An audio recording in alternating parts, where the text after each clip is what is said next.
Good morning. It is a Thursday morning. It's January 24th already. Oh boy. This is WGTV Today. I'm Wayne Alley. And I'm Kim Best. Good Thursday morning. Oh, Kim, it's cold. It's very cold. You know, as I was leaving the house yesterday morning, I noticed it was 19, and I didn't want to mention anything about it because I was hoping it would get warmer, but it didn't get warm at all. No, yesterday. It didn't. It was cold all day long. So it's still cold today. But you know, I was looking over the weather forecast for the Wayne County area today. We're going to hit a high of about 42 today. And it's slowly going to get warmer tomorrow, but we do have a chance. No, it's not. It's going to be at 35 Friday. About 35 degrees. Cold. But we have a chance of rain, see, mixed with mixed stuff. Yeah, mixed stuff. We could have some freezing rain. We could have a little bit of sleet. We could have a little bit of snow, actually. But then they're calling for it to change over to rain tomorrow evening, and I don't know how that's going to work because it's still going to be below freezing. I know, so we have to be very careful driving because you never know when it's going to freeze over, especially your bridges and overpasses. That's right. So just use extreme caution, use common sense. That's right. You know, last weekend they said we were going to have all this stuff too, and we didn't get so much. No. Some areas did get a little. Got a little bit of a dusting or something, but we didn't get anything. We did not. But this weekend's going to be nice. Saturday's high around 40, Sunday's high in the upper 30s, but sunny, so it's really going to be nice. So, and then next week it'll warm up a little bit closer to seasonal averages. That's right. Well, on today's show, Wayne. Yes, we have Tim Rogers, who's the director of the Wayne County Solid Waste Department. Also on today's show, you spoke with Sherry Archibald. I did. I had a nice conversation at the Paramount Theater with Sherry Archibald about great things that are going to be happening in the next couple weekends, but specifically this weekend. We've got some details coming up soon. Also today we'll be talking or hearing from DAVIN MADDEN, and DAVIN is the Wayne County Health Department. He's the director there, right? He is the director there at the Wayne County Health Department. He's the man. He is the man. Okay. Let's see. Oh, my goodness. That's right. There's, don't want to forget, it's coming up soon, Saturday, February the 2nd. Boy Scout Troop 258 is having a pancake breakfast, Wayne. Pancake breakfast, and it's going to be taking place at Pine Forest United Methodist Church. $5 all you can eat. If you eat in, or you can do a takeout. Let's see. The email address, if you have questions, is troop258rosewood.weebly, WEEBLY.com. troop258rosewood.weebly.com. Weebly. Don't know what that stands for. But that is Saturday, February the 2nd, 8 a.m. Okay. There you go. That's right. All right. All right. I love pancake breakfast. I do too. Breakfasts. How do you? We love to go to a pancake breakfast. Yeah. Period. All right. Okay, today, January 24th, there was a guy by the name of James Marshall, Jimmy, the big J, who on this day in 1848 discovered a gold nugget at Sutter's Mill in Northern California, a discovery that led to the gold rush of '49. And what happened immediately after they had the gold rush is that they immediately started a football team. Of course they did. Over in San Francisco there. But, and, you know. San Francisco 49ers. That's it, and they're in the Super Bowl. That's right. You know, they and the Ravens, Baltimore Ravens. Anyway, that was on this day a long time ago. Well, who's having a birthday? I'm glad you asked. I figured you might. Ray Stevens, one of my favorite entertainers there. He was born in Clarksdale, Georgia, 73 years ago today. Possibly the only musician proficient in every known modern musical instrument. The biggest hits by Mr. Stevens has been, of course, Everything is Beautiful, which is a beautiful song, and The Streak. Everybody knows that. Everybody knows The Streak, but he has a portfolio that's enormous. He has written so many songs. And he doesn't even read music, right? That's what I understand. That's what I hear. He doesn't read music. He doesn't read music. He plays by ear. Yes, he does. Leave that alone. Okay. Who else's birthday? Another one of my favorites is Neil Diamond. Oh, yeah. Having a birthday today. And that's his real name. He's written some great music. Oh, he has. He has. Songs sung. Well, I won't even get into them. But he is quite a talent as well. And on this day, 1957, Diamond is 71. He's 71 years Neil old. Diamond is 71 today. And on this day, 1957, Elvis Presley went into the studio and recorded Teddy Bear. I don't remember that one. You gonna sing me a little song? No. No. Okay. Baby, let me be your loving teddy bear. Okay. That's all I know. That's all I'm going to sing to you. Anyway. Is that all the birthdays today? That's all the birthdays so far. All right, yeah. well, don't forget, I told you earlier, we got to remind everybody again to stop your belly aching, Wayne. Huh? It may be more than indigestion. Oh, really?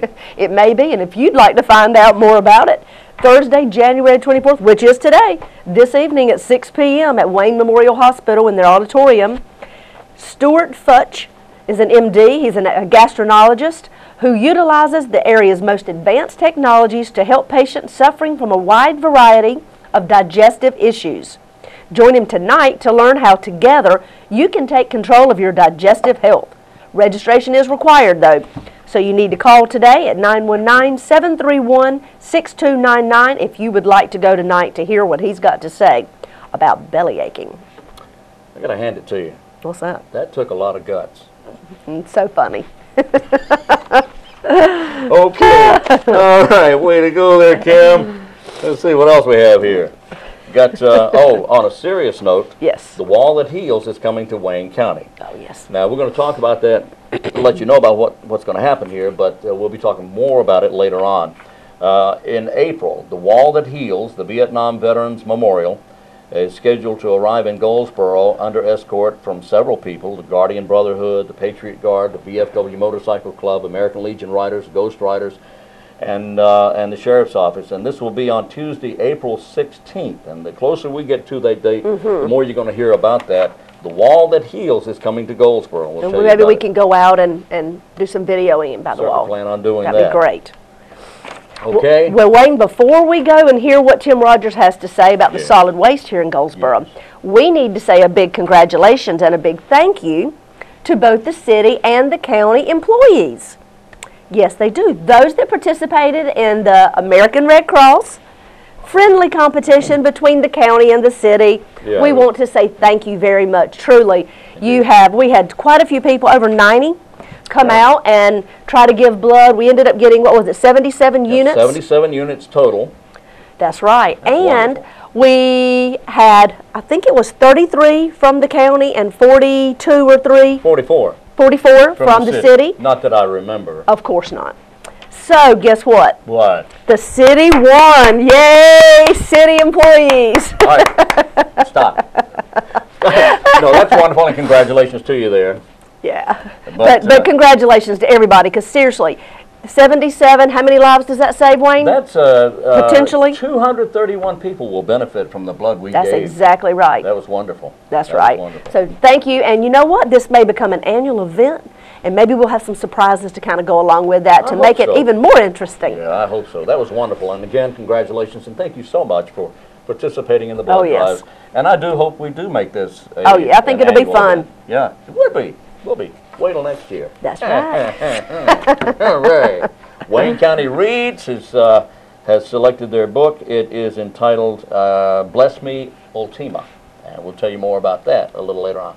And there's a whole bunch of stuff that'll be A lot going of things on happening. today. That's right. A lot of things happening. Well, Wayne, let's hear what Tim Rogers has to say with the solid waste. Let's do that. Here's Tim.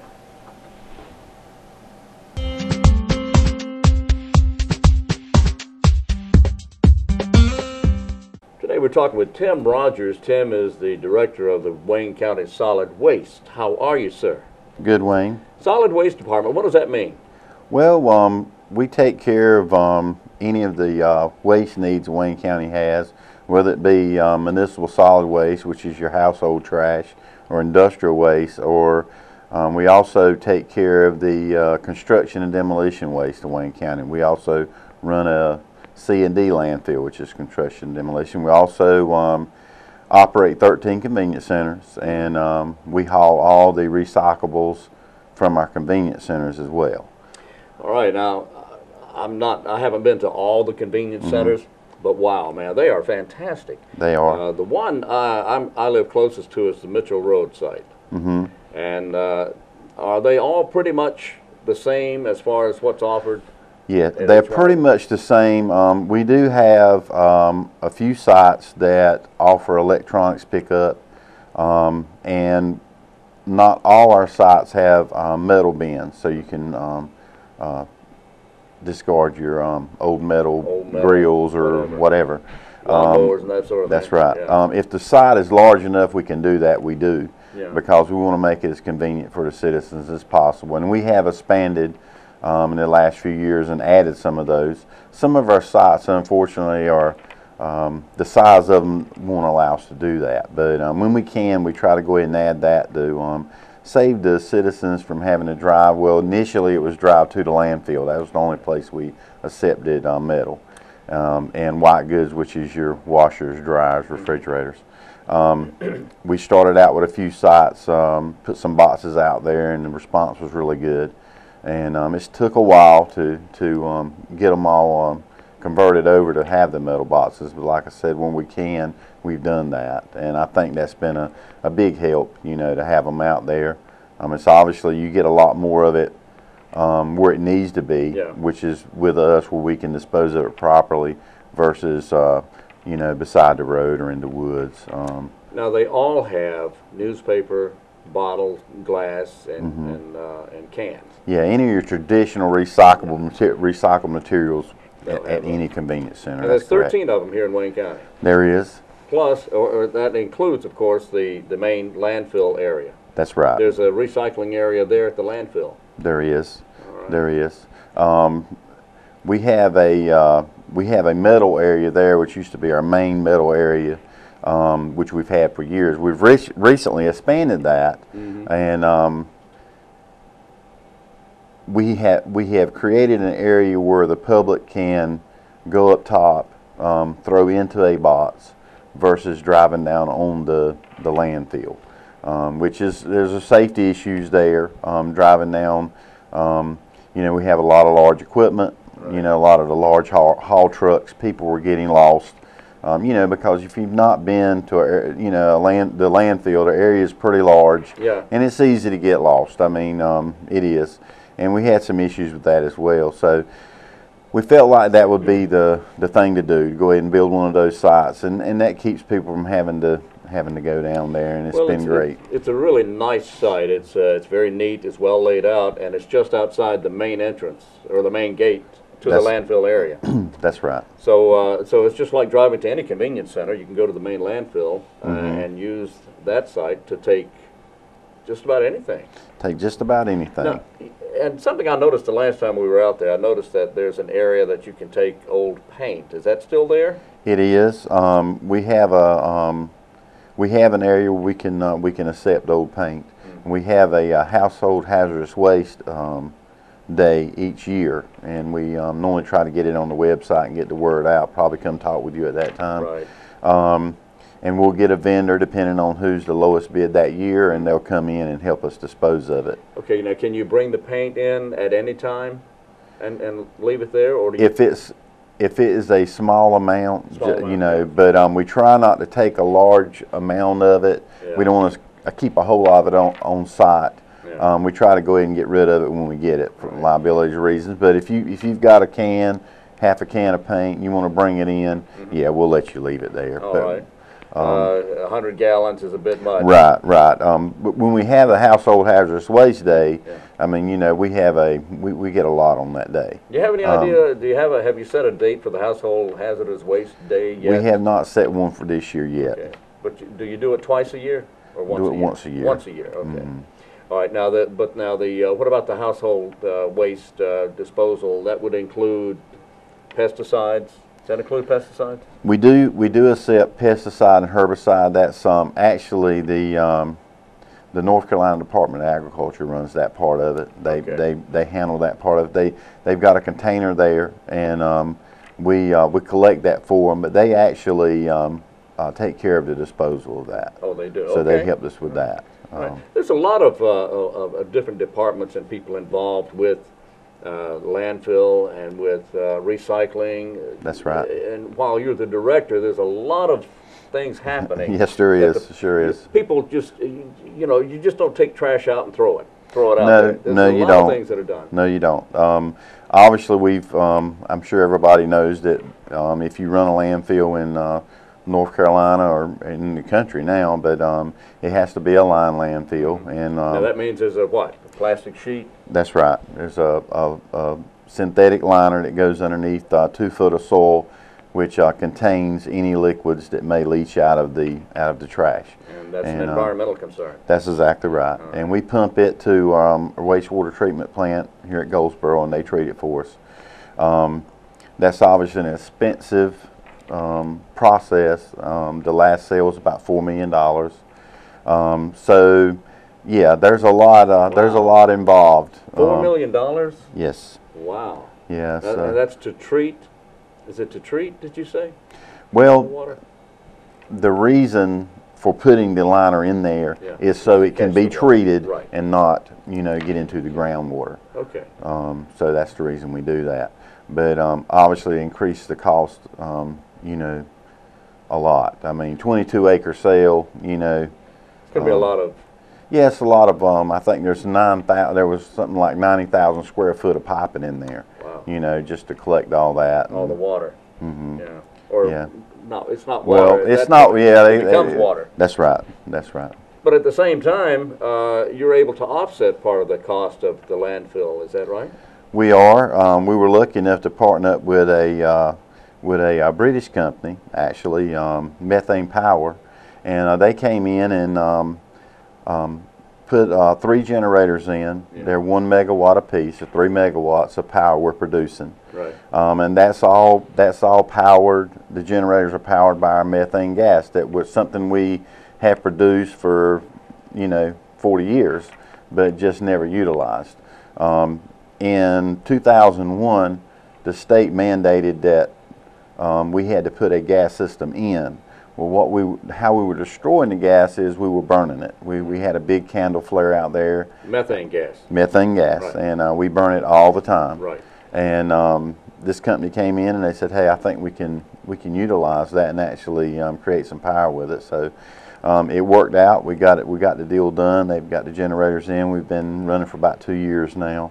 And really tickled with that. That's fantastic. Now, so you're actually taking the methane gas from the landfill, and it is converted and is actually being used to power 3 generators. That's right. And you're creating electric power with this. That's right. Enough to power 2,900 homes was their estimate. Wow. Yeah. Well, what happens to that electricity? It's they have a line that runs it right to the substation for CP&L. Is that right? And so that power is used to help power some of the. That's right. It goes to the grid, and it's but yeah, and they actually have a 4th generator on order. So hopefully we'll get that in, and we can get 4 going, which will be even better. So is this a common occurrence across the country? I know everyone's all environmentally concerned about everything now, but. How are we unique in that regard, or is it going on elsewhere? There's a few. There's a few in the state. There's none just like ours though. Our wells are a little different. We're pulling a lot more gas than the traditional wells that most people have.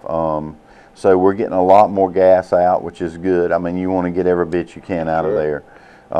It helps relieve the pressure in the landfill. Pressure in a landfill when you've got it capped with clay is an issue, because although you want to catch that water or leachate that's in that trash, if there's a lot of pressure in there, it wants to push it out. It doesn't want to make it to the bottom where it can be pulled out with the leachate system. So by them putting those in, we've noticed the pressure on the landfill is way down, which helps us in that regard too, because obviously you can't have that. So it was something we were constantly fighting with to try to keep it contained, and but we really don't have any issue with that anymore. So that was kind of a side benefit. We didn't really see it helping us as much as it has, but it's really been a big benefit to us operationally. Now the last time Barbara and I were out at the landfill, we saw these. And this is fascinating to me. These, I forget what you call them, the tiger, or what were those wells out there? Spider wells. Spider wells, not tiger wells, spider wells. I've got my animals all mixed up here. Spider wells, tell me about what they are. Well, I was mentioning a traditional well would be pretty much just like a water well. Right. It's just a piece of pipe in the ground. It's got some holes in the bottom, rock around it. and as the methane would make it to the well, it had a huge vacuum pump pull it out. Right. Of course, you've got one well here and another one 400 feet away. So you were missing a lot of areas. So what they did, they came in, and instead of putting a vertical well, they actually put horizontal wells in. And running across that well instead has of straight down. That's right. It runs across. There's 8 legs on this well, hence the name spider well. It's 8 legs. Okay, that makes sense. Okay, they're running out maybe 200 feet in every direction, so it's pretty much pulling every bit of the gas that can be pulled out of that landfill. They're getting it. So, and that's great. We want them to do that. Yeah.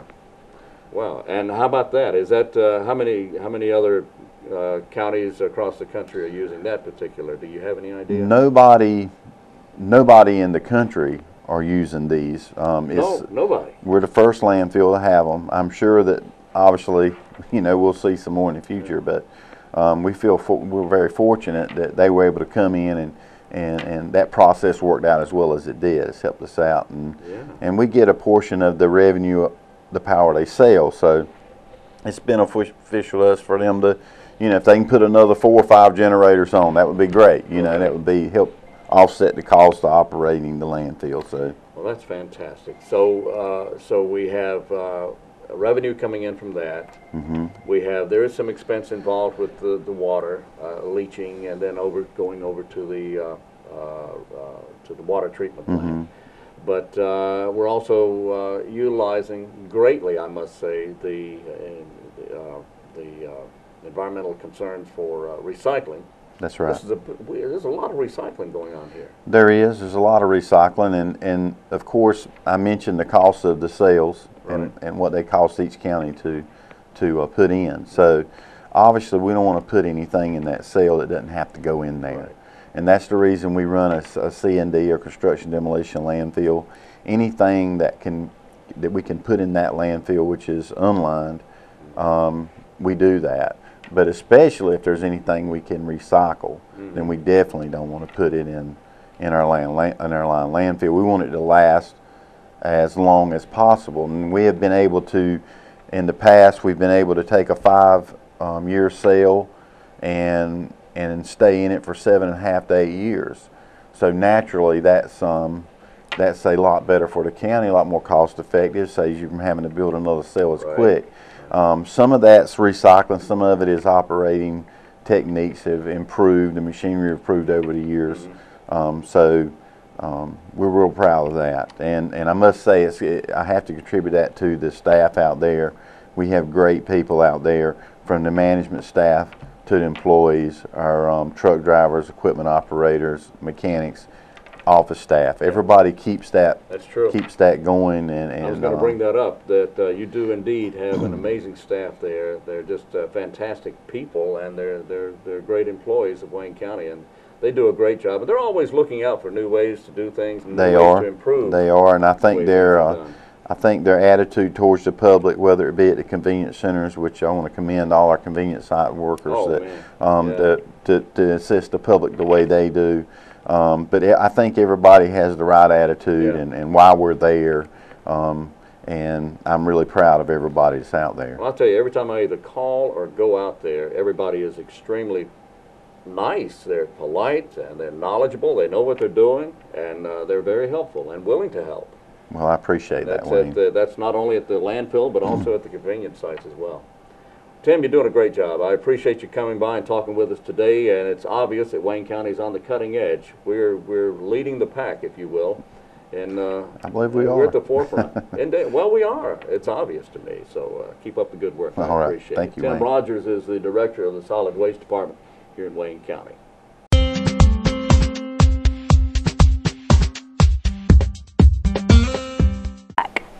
And I believe we learned all kinds of goodies. We did learn all kinds of goodies, and there's a lot of things that can be recycled that you don't even think about. That's right. Have you got some tidbits to tell us? In fact, I do. And you might. Is aside from the usual stuff, recycling bottles and paper and all that. You're going to tell us some unusual things. Soap. What? Soap. Recycle soap? Recycle soap. Not all hotels, you see, throw out the half-used soap you left in the shower. Oh, my. It seems that some actually recycle that soap, sending it to a company called Clean the World. There, the soap is soaked in a sanitizing solution, treated to a steam bath, and then actually tested for infections. And once it is deemed safe, the soap is distributed to less fortunate people around the world. Oh, okay. So stop stealing soap out of hotels, I guess, is the suggestion. Not that you ever do that. Of course not. No, of course, as you made the point when we were talking a little while ago. Yeah, when you pay for those very expensive rooms, I believe you can take your bar of soap that you paid for with you. It's almost expected. And your shampoo and conditioner. The shampoo, but not the ashtrays. Or the towels. Or the towels or the washcloth. Can't take that. But also something to think about here is recycling Grandpa's dentures. I'm not kidding. Grandpa's chocolates may hold up to $25 worth of recyclable materials, including gold and silver and palladium. The Japan Denture Recycling Association collects false teeth, removes the metals, recycles the metals, and then discards the rest of the denture, which is illegal to use anyway, reuse. The program donates all of its earnings to UNICEF and has given UNICEF over $400,000. 400,000? Almost $500,000. Yeah. Wow. Just all that from Grandpa's dentures. Who would have known? Who would have thunk? Yeah.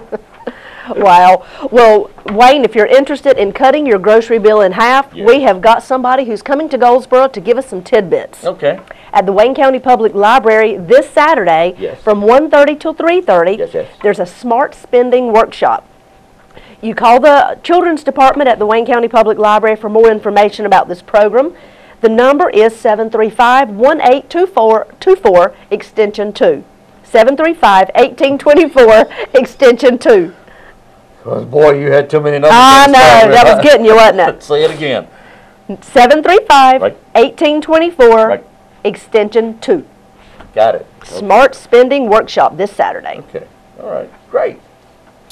Also coming up, if you are a middle school student, or if you have a middle school student in your household, that middle school student is invited to the Friends of the 4-H lock-in that's coming up to Goldsboro Family Y. That's coming up on the soon. I think it's soon. It is soon. I just can't remember the date. I can't either. But anyway, it's coming up soon. If you want information about that, you can check with the students or with the Friends of the 4-H. And you can get through to those folks by calling over to the Cooperative Extension Service or call the Goldsboro Family Y. Middle school students, Friends of the 4-H, it's a lock-in coming up soon. Well, Wayne, are you a biker? like a bicycler? Oh, yeah, I'm more of a biker than I'm a bicycler. I do bike, and I used to bike. Really? Yeah. Well, long time ago. We now are having trails being worked on and organized here in our community so people can go out and ride bikes. Well, that's great. And this weekend, actually, this Saturday morning at 8 o'clock, and it'll last until 12, there's a group that is asking for volunteers to come and help and assist with a manicuring of a bike trail and sprucing it up. The appearance of the Stony Creek Trail is coming together this weekend behind Ash Street. Let's see, where does it go? It's on the corner of Durant and, is it Peachtree? Yeah. Durant and Peachtree is where they're meeting. It's behind the Lantern Inn restaurant. They're looking for volunteers to come help them spruce up the trail. And I remember that because I remember when Mark Wilson was telling us about that, where it was. They're asking you to bring your clippers and your gloves. They're going to provide T-shirts and water for all the volunteers that come out and help work on this trail. It's called Stony Creek Trail Fix-Up Day this Saturday morning. Bring your clippers. Bring your clippers, and you will get a T-shirt and some water. Clippers. Like clippers. Oh, clippers. Clippers. Not like clippers. Not hair clippers. Oh, clippers like you would clip branches. Okay. Yes. Got it. Get that straight, Wayne. Got it. Okay. All right. Well, it is Thursday the 24th, and interesting weather tomorrow. And again, we'll remind you, we could have some inclement weather as far as some sort of frozen precipitation tomorrow. So please use common sense as you travel about the area. And for goodness sake, make sure, regardless of what kind of weather we're having, make sure you're wearing your seatbelt when you're out traveling around. Absolutely. Do you like to shag? there is a shag club here in Goldsboro. Really? Yes, it's a shag club, and they are teaching people how to shag. There's a winter shag party Saturday, this Saturday once again, January 26th, 7:30 to 11:30 p.m. Cost is $5 for members of the shag club, $7 for non-members. It's taking place at the Goldsboro Elk Club, 105 East Chestnut Street here in Goldsboro. The Sugarfoot Shag Club will have its winter shag party. DJ is Stacy Overman. For more information, contact Shirley Weaver at 919-922-9110. That is at Goldsboro Elks Club this Saturday, 7:30 p.m. Well, for one, I love all kinds of music, but I enjoy beach music is great, very isn't it? much. I love beach music. All right. What else do we have here? We've got coming up. Ah, yes. You spoke with Sherry. I did. I spoke with Sherry Archibald. I actually went over to the Paramount Theater and talked with her there about some activities happening this weekend, so stay tuned.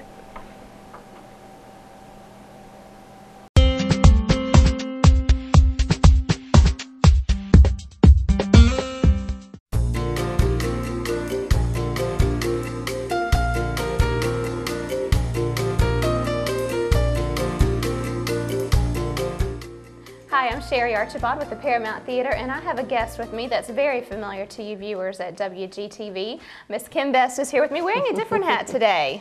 We have to do that, don't we, Sherry? Yes, we do. And I know that you are leading the efforts for a performance that we have coming up soon. So thank you for being here on WGTV once again. Welcome. So thanks for coming, because we're going to talk about the Miss Goldsboro pageant, which you are executive director of. Right. This is your second year in a row, correct? Yes, it is my second year. It's been an interesting journey.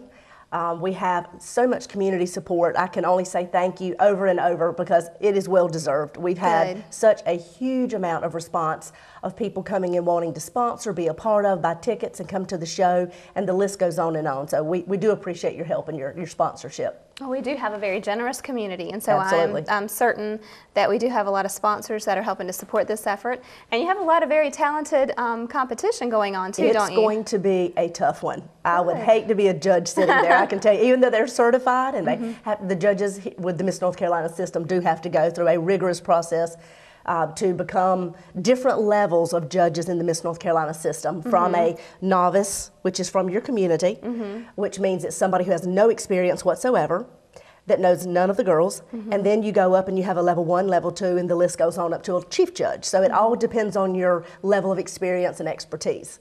So even with that being said, all those judges are sitting there, and we have 5 extremely talented ladies that are vying for the title of Miss Goldsboro 2013.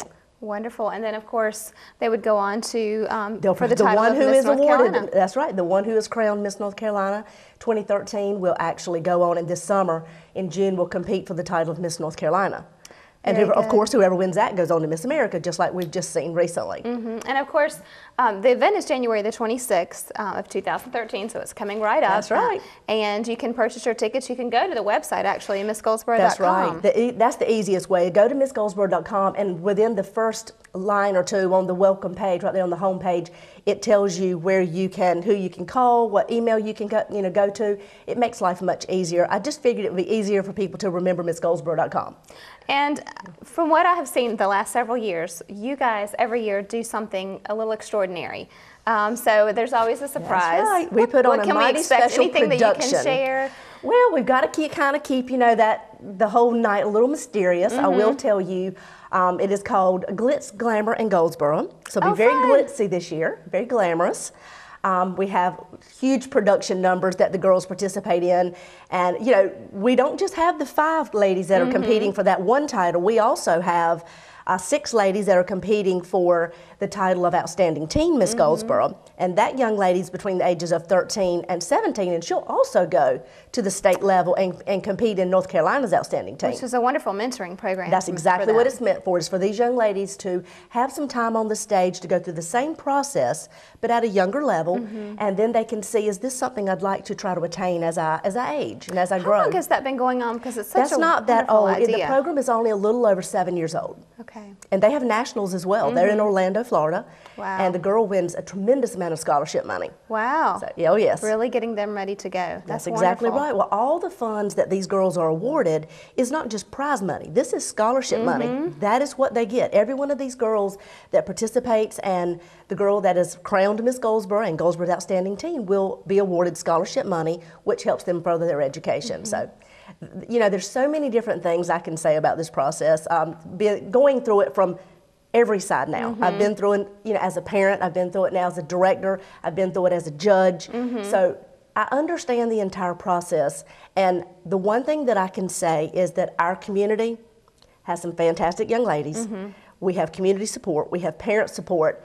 And we have girls that are committed to this. They're committed to once they're crowned, they're coming in this community and they're going to be all over. They'll be participating in speaking engagements, whether it's a civic organization or whether it's in schools. Festivals, and the list goes on and on. They will be seen and heard, and they want to be a mentor for younger children and younger ladies. Well, let me ask about this, Kim. You guys are scheduled to go in January, but you're also coming back in November to do the Miss Goldsboro pageant. Why will there be another date, and what will you be doing in preparing for this for the next year? The reason that we've changed the date, it has been for the past few years, it's been right after the Christmas holidays, either in January or February. What I've found going through this process as a parent of Miss North Carolina is that you need, or we need, more quality time preparing our girl in our community to walk on that Miss North Carolina stage. Okay. The more months you have before that competition in June, the better your girl, number one, knows her community, knows her community service platform, and has more time to dig deep and experience that community support program. But when she gets to Miss North Carolina, she's ready. She's better prepared. Right now, with us being in January, we don't have as much time to get our girl ready. Well, it's the end of January, and it's probably such a whirlwind in the beginning that it is. You're thrown into There's February. so many things you have to do, and you know, it's February before we turn around, and then we just don't have a lot of prep time. Getting the girl really understanding what you need to know and about yourself as a competitor before you get to that Miss North Carolina stage. So it's really more about trying to get our girl prepared and be the best she can be in June. So this year's going to be an interesting year for us. The girl that's crowned this year, January 26th, will only have 10 months as Miss Goldsboro. So for 1 year, we'll have 2 pageants in 1 year. So November, we'll hold the pageant again. And then every year and then from that point forward, it'll always be in November. That makes a lot of sense. I think that will be very that's the advantageous for your contestants and for your winner. So it's going to be hard on the committee trying to plan 2 pageants in 1 year, and it's going to be hard on our sponsors trying to decide how they want to do that. You know, whether they want to sponsor twice in 1 year, if they have to skip a year, or whatever they need to do, we understand. But we just felt like long term, this is the most beneficial to our girls year after year. Very good. Well, thank you so much for joining us. Absolutely. And for our viewers, I would make sure to mention to you January the 26th. 7 o'clock p.m. 7 p.m. Thank you. And you can get your tickets online, MissGoldsboro.com. You can find out where to purchase your tickets. You can also get them at the door, but I would just encourage you to do that early as you were sold out last year. 5 o'clock is when the tickets will go on sale, those that we have left. If you have any left. So definitely do that in advance. Exactly. Thank you for joining us, and we'll see you on WGTV each and every day, but thanks for being here today. That's right, certainly. Looking forward to it.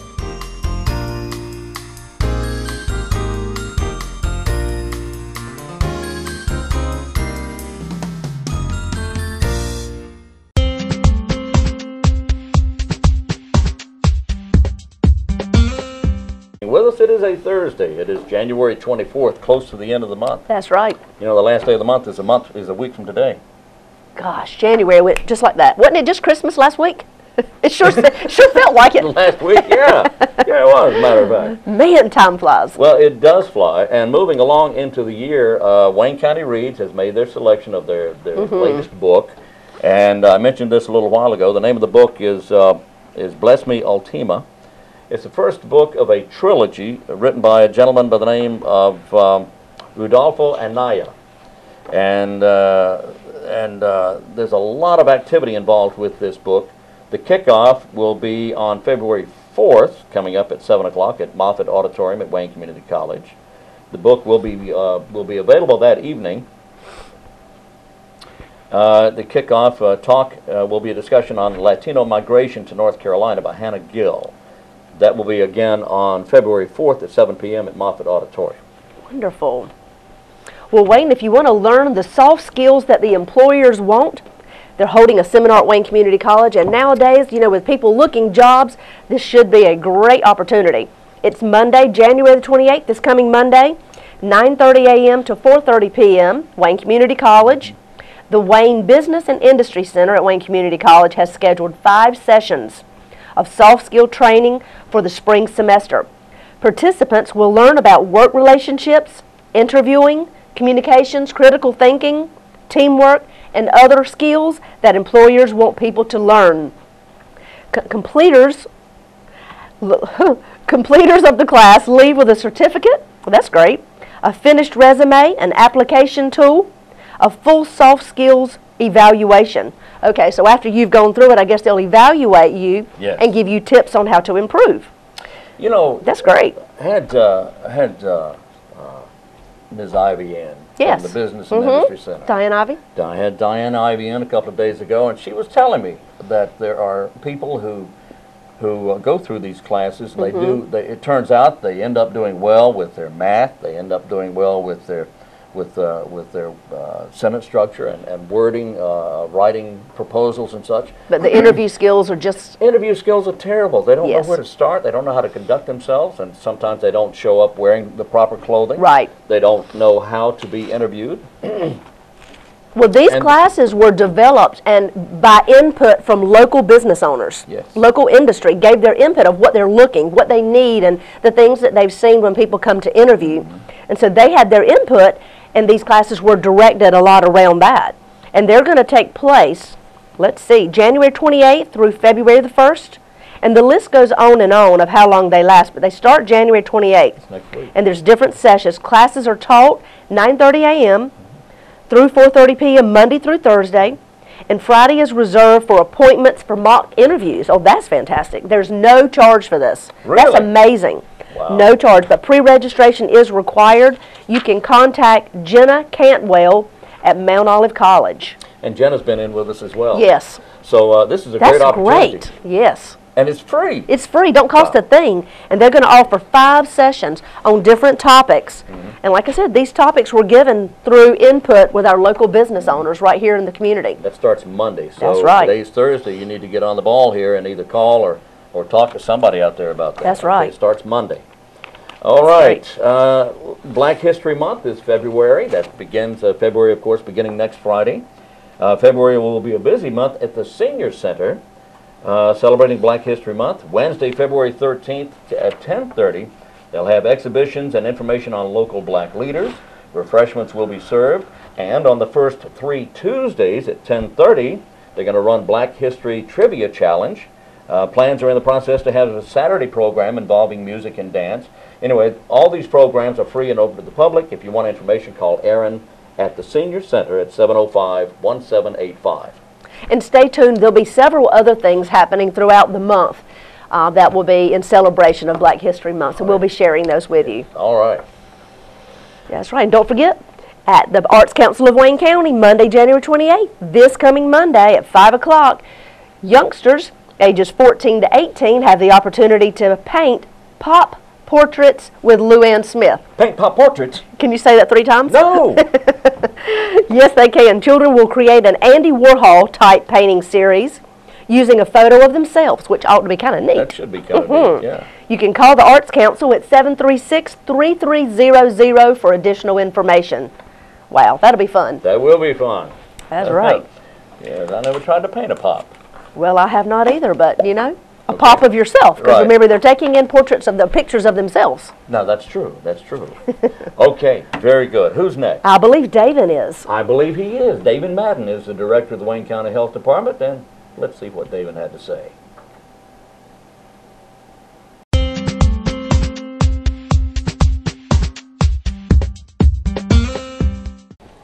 Today we're talking with DAVIN MADDEN, the director for the Wayne County Health Department. DAVIN, thanks for being with us. Good to be here. I want to talk about, you know, food, one of my favorite subjects.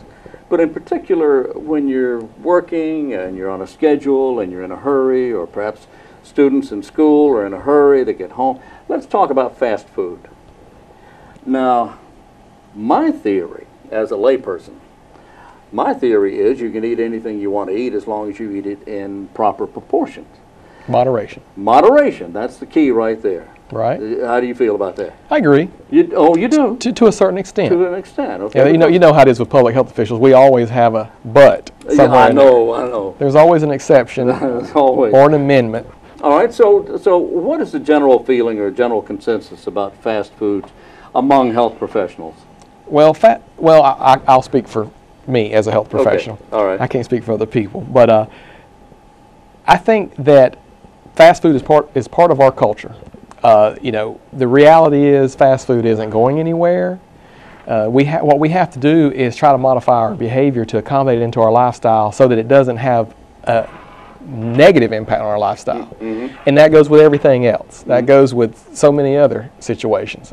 But when it comes to food, the thing that I want people to think about is you have a choice every day as a consumer. Right. What to buy, how to buy it, so on. And my advice or my thoughts are not that it's you don't have to stop eating fast food. You don't have to stop eating a lot of things that we know taste good and we enjoy. The better thought and the direction is to try to make good, healthy selections every day in some proportion. By maybe, if your normal meal is maybe fast food in the morning, mm-hmm. fast food at lunch, mm-hmm. and maybe just a quick dinner to hold you over before bedtime. Instead of doing that every day, try to take one of those meals and incorporate a healthy, wholesome selection in there that is low in fat, low in sugar, higher in proteins, because that's what we need to push for health. And that's going to pay off in the long run. Yeah, I mean, I got to just say, if as the health director of this county, it's not just fast food. It's not just that. It's our sedentary lifestyle. I mean, there's a lot of reasons why we're at 74% of our county is obese or overweight. 3/4 of this county's overweight? 3/4. And and we can't target one thing and say it's this or that. Yeah. Yeah. But what it is, it's a lifestyle. Yeah. That's what we need to talk about. Lifestyle. Lifestyle. Okay. And food is a good segue into lifestyle because that's the one thing that we're going to have every day, right? Right. I mean, there's a few things you can kind of bet on, but almost everybody eats every day. They tell you exercise at least 3 times a week. Right. But you're going to eat every day. Yeah, that you are.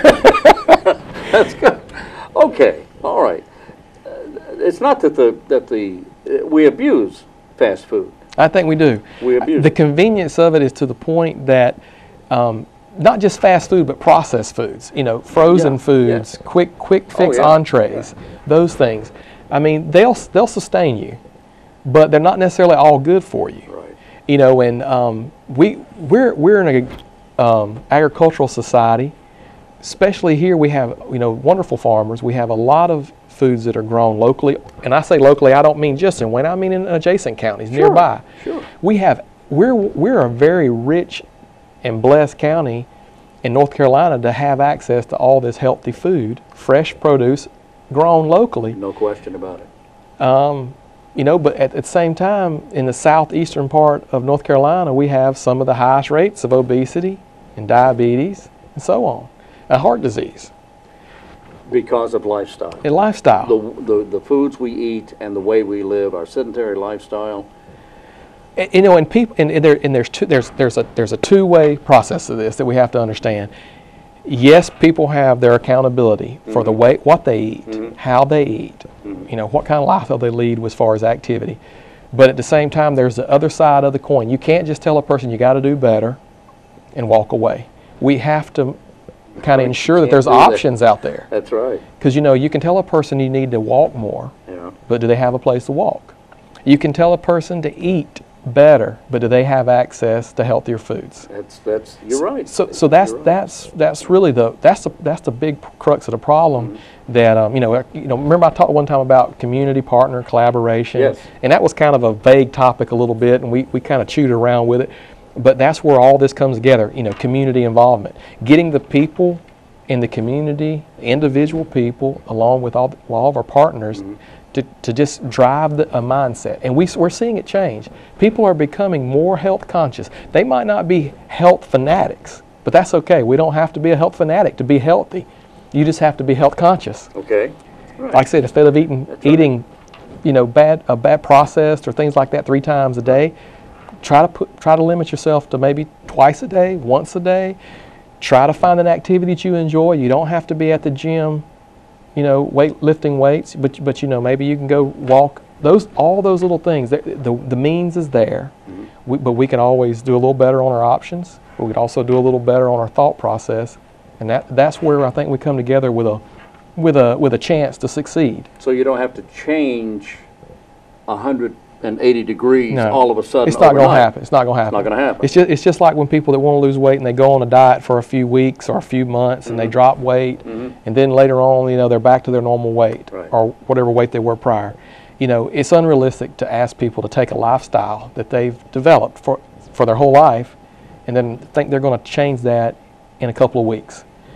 But that health conscious mentality will constantly keep reminding you that, hey, I have the power to make a different decision in what I do. Right.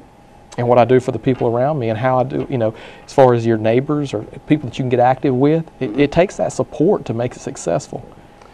Okay, so. That's a lot of stuff, isn't it? That's heavy. That's really heavy stuff. Yeah, heavy. I'm telling you. So just because that double cheeseburger has lettuce and tomato on it, which is really healthy, doesn't mean that it's the whole thing is healthy. No. So just kind of take it easy on that and eat something else during the day that might be considered a little more healthy. Let healthy options be part of your normal eating routine. Healthy options. Healthy. Let it be part of your eating routine. Because we're talking about a heavy subject, and no pun intended, because we're 3/4 of the county is facing health issues, You're right? a funny guy. So, but really, I mean, that is what it is. We're seeing a change in our health demographics. People's mindset, they're changing. Yeah. But the only way to constantly help support that change is to keep people aware of what they need to be conscious of, what they need to think about when they make those decisions. They make the decisions. You can't make the decisions for people, but you can help empower them to make good decisions. Maybe you're going to make them every day or maybe every time, but every time they make one good decision, they have foregone making one bad decision. And I know this sounds like is that too philosophical? That's deep.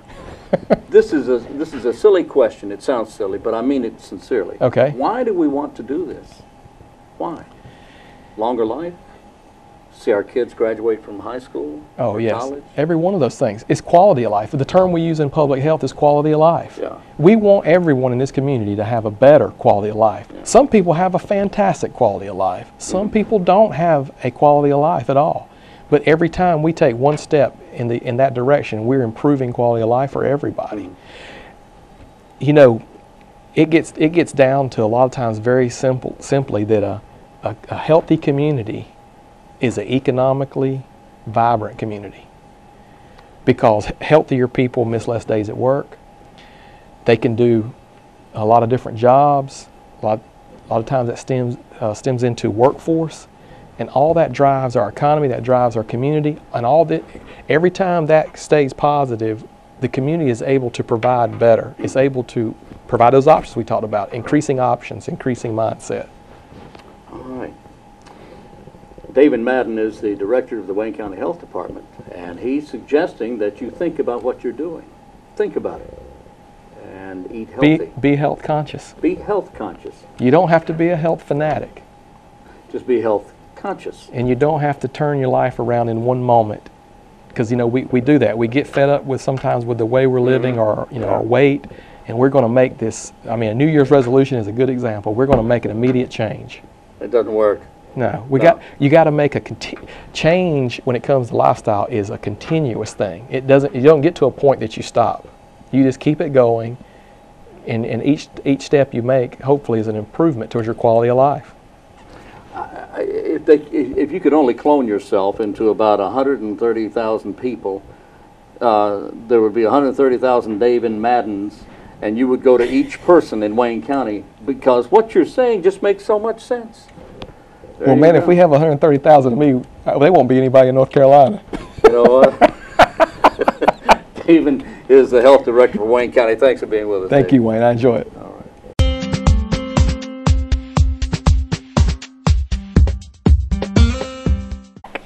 Thank you so much for that interview with DAVIN. He always gives us information that we need to know about keeping ourselves healthy and keeping our community healthy. I'll tell you a secret about DAVIN. What's the secret? The first time he ever came in to do an interview, he was a little nervous. Was he? He's got over it real quick. He's not anymore.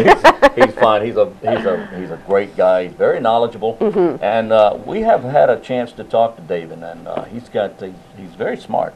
He's got good plans for the health department and for the health of the ongoing health of Wayne County. That's right. That's great. Great guy. All right, tax returns. It's that time. Oh boy. Oh boy. AARP tax volunteers will be at the Veterans Building at 2001D East Ash Street, coming up on Tuesdays and Wednesdays from 9 until 5:30, beginning next week, beginning next Wednesday, I guess, and ending. They'll be there until April 10th. Now, taxes will be done on a first-come, first-served basis, with seniors receiving priority. No appointments will be given. The AARP tax assistant will need your W-2s, your Form 1099s, and proof of Social Security income. Bring proof of donations, vehicle taxes, home taxes, mortgage interests, and out-of-pocket medical expenses. Each taxpayer must bring a Social Security card and bring a photo ID. This begins next Wednesday at the Veterans Building at 2001D East Ash Street, right next to the Senior Center. Okay, but seniors will receive priority. However, that tells me that they'll do others as well. Wonderful. That's great. That's what it says. Well, don't forget this weekend there's so many things happening, but the Stony Creek Trail is having its fix-up day. Oh yeah. So don't forget about that. They're meeting at 8 o'clock. They're giving you a free T-shirt and water, and they want you to come out and bring your clippers and come out and help them clean up that bike trail. That bike trail that you and I need to take our bicycles out to eventually. Sure. Oh, sure. Yeah, you have a new bike. I got a bike for Christmas, and I need to ride it. You know, it's not going to do me any good, Wayne, sitting up there looking pretty. I could take my Harley out there. You may go a little faster than I may then. I don't think they'll let me on that. I don't think so either. I don't think so either. That's beside the point. Anyway, look, join us every day, by the way, Monday through Friday here at 7 a.m. on Wgtv Today. That's Wayne Goldsboro Television Today. We're here every Monday through Friday. Yes, we are. And if you have to, if you miss it at 7 o'clock, it reruns at noon, and then again at 5:30, and then again later in the evening. You can also go to the City or the County's website and click on the YouTube icon, and it'll take you straight to our YouTube channels where all these videos and the different show dates are collected. So if you can handle it, if you can stand it, it is a lot of fun. We have a lot of fun here, and I appreciate your joining us, and we thank you very much for that. So until 7 o'clock tomorrow morning, I'm Wayne Allen. And I'm Kim Best, and this is what's happening in your community.